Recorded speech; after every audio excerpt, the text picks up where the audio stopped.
È stato un flash, prima con i mix e gli scratch, ho conosciuto l'hip hop, prima ancora del rap.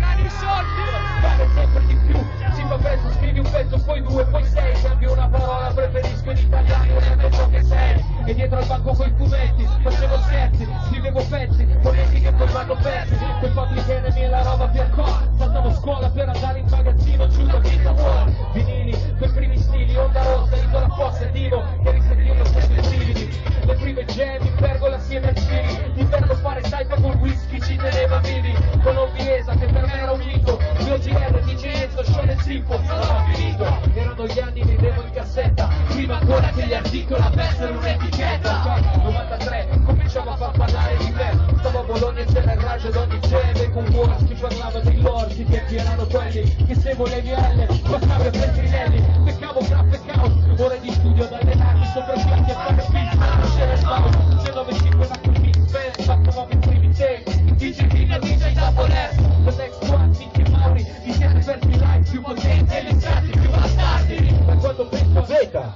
è al momento che ci siamo conosciuti che la storia è diventata seria, le prime produzioni del team, quando feci nei live, l'apertura per i Cypress Hill, quando suonavo il tunnel di Milano, butello al sabato, beat nell'autonave, ci salutavamo, col pugno stretto di mano, molti studiavano, ma molti già lavoravamo, se non ti è ancora chiaro, prima che i valori uscissero col demo, e prima che il tormento e fish, chiedevo quello che credo, per la memoria storica, sì uno di